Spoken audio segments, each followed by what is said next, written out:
¿Qué fue lo que hizo Pedro? Pedro se da cuenta. Él creyó que el hombre que dio la mitad de la heredad pensó que estaba siendo un ejemplo para los demás. Ah, mírenme a mí que yo sí doy. Y de repente Pedro dijo: Ananías, ¿por qué llenó Satanás tu corazón para que le mintieses al Espíritu Santo y sustrajeses el precio de la heredad? Cuando usted aparta el diezmo para el Señor, cuando usted toma la ofrenda y después lo saca, ¿quién le llenó el corazón? ¿Qué dice ahí? ¿Quién le llenó? Está en el verso 3, lo tenemos. ¿Quién le llenó? Si ve que no es una cosa pequeña, eso no hay problema. Esta es una confrontación que a muchos les suena como algo que no tiene cabida en la iglesia. En muchas iglesias Ananías habría recibido la aprobación que buscaba. Ay, gracias hermanito, ay, nos trajo 60 millones de los 120. ¿Qué más queremos? Y quizá un pastor agradecido lo haga. Hermano, muchas gracias, porque no tenemos la revelación que tenía el apóstol Pedro, pero el Espíritu Santo no lo aprueba. El Espíritu Santo no lo aprueba. Un líder pragmático en alguna iglesia podría razonar: después de todo es una cantidad sustancial de dinero, está bien, sus motivos no son puros, pero vamos al grano. El hecho es que no es un mal tipo y el dinero nos va a servir para mucho. No podemos hacerle quedar mal de frente de toda la congregación. Si lo hacemos, nunca más el hombre va a traer platica. No es como piensan algunos o como piensan otros: está en adulterio, pero el hombre trae sus dolaretes. El hombre vive pegándole a la mujer, pero es un siervote, trae plata. No es como piensan en algunas iglesias. Pero ¿qué hizo Pedro? Tomó una posición bíblica. Pedro no trató así el asunto, sino que confrontó el pecado sin vacilación.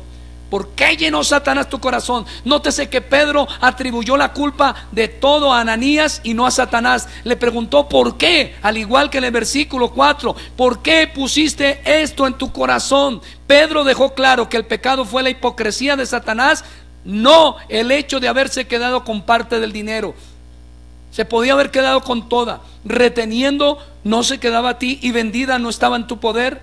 Ananías pudo haber hecho lo que quisiera con el dinero y pudo haberse quedado con la propiedad. No había requisito alguno por parte de Dios o a la iglesia para hacer algo diferente. No habría sido pecaminoso que Ananías dijera: vendí mi propiedad y he venido a entregarles parte del dinero. Pero él había dicho que lo iba a entregar todo.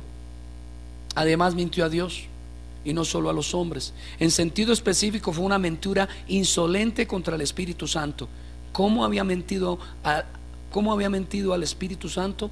Había hecho un voto solemne para dar el valor completo de su propiedad y no cumplió con su palabra. El sabio del Antiguo Testamento escribió: cuando a Dios haces promesa, no tardes en cumplirla, porque Él no se complace en los insensatos. Cumple lo que prometes. Mejor es que no prometas y que prometas y no cumplas. En la ley mosaica también hay una advertencia: cuando hace voto a Jehová tu Dios, no tardes en pagarlo, porque ciertamente lo demandará Jehová tu Dios de ti y sería pecado en ti. Mas cuando te abstengas de prometer, no habría pecado en ti, pero lo que hubiese salido de tu labio lo guardarás y lo cumplirás conforme a lo prometiste a Jehová tu Dios, pagando la ofrenda voluntaria que prometiste con tu boca. Vamos a ir cerrando. El juicio de Dios. Dios toma en cuenta la ofrenda y el diezmo. Dios toma en cuenta la generosidad. Dios toma en cuenta la liberalidad de su iglesia. Dios lo toma en serio. Si no lo hubiera tomado en serio, ¿por qué mató a Ananías y Zafira? Y permítame tocar un último punto muy corto. Conociendo el temor de Dios, persuadimos a los hombres. ¿Qué vino sobre la iglesia cuando Dios mató a Ananías y Zafira? ¿Qué vino? Temor de Dios. En primera de Pedro capítulo 4 verso 17 dice: porque es tiempo de que el juicio comience por ¿dónde? Y si primero comienza por nosotros, ¿cuál será el fin de aquellos que no obedecen al evangelio de Dios? Dios quiere que sepamos que somos una comunidad llamada a ser generosa, y que Dios va a tratar con tu codicia, que Dios va a tratar con tu mentira, Algunos dicen, yo no doy porque no tengo. Y yo digo, Dios nunca pide lo que no nos da primero. Y cuando Dios nos da, es porque probablemente nos va a pedir.